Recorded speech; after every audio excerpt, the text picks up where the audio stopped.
A particularly bad date that I've been on is probably the last date I had, because I haven't been in the dating game for like 2 or 3 years. I met this guy through MySpace. This even sounds terrible to say it out loud. I went on a date with this older woman who I should have known on the first date. I was like, this isn't really I shouldn't keep going with this. Because she said, oh, you're really young. And I was like, okay, that's a great thing to bring up age differences on a first date. During the first date, he told me his name was Alex, and then out of nowhere on the second date, he says, yeah, by the way, my name is Lamar. And I go, oh, okay. I guess he worked in Congress, and so he was talking about how he was with the senator and how he was just name dropping a lot and kind of trying to brag really hard about his job. And I'm like, all right, I need like some fried pickles and beer for this. Something happened and I almost tripped. I was like literally about to fall. I was like, cause I was wearing heels and I was like, ah. And then I look up and he's way over there in the front, like walking already towards our table. And I was like, okay, that's a red flag right there. Dinner is a really awkward, like, he's just sitting across from you and you do have to make a conversation, whether you're like bored or not knowing what to say. I read so much on my face. I was surprised that he didn't just walk away like immediately, because it was like, like it just wasn't what I anticipated. Do you know what I mean? And not to say that he was unattractive or ugly, but. I said, where do you live? And he goes, Hoboken. And I said, what? And he goes, Hoboken.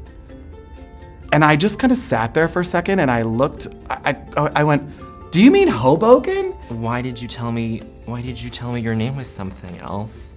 And he goes, oh, well, I have all these things about being scared on the internet and just like talking to strangers, which I get, but it just killed the mood. Eventually, he got on the topic of his job again and said that when he was at a previous job, he slept with somebody and dated somebody, so that way a piece of legislation could get passed. And then once it did, he broke up with them. So he's just like lamenting about it and talking about how they broke up, but they got back together and then they broke up again. And like the most recent breakup involved like them getting in a fight and like out of the car, and then the police were involved, and the boyfriend like keyed his car, and then the parents were called, and so I'm listening to all of this and I'm like, this is terrible that I'm on this date. And she was like, oh yeah, I don't have the ability to smell. And I was like, fascinated by this, which was a terrible thing to be fascinated by. Because of that experience, I have to see you. I have to meet you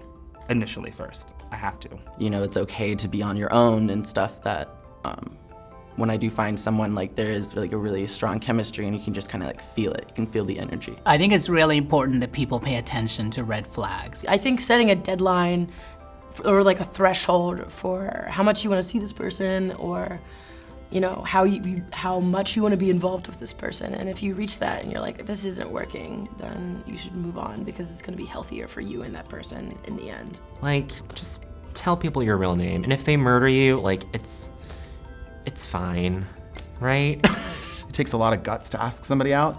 I always said yes, and I always took away from that date, I tried to learn something from that experience.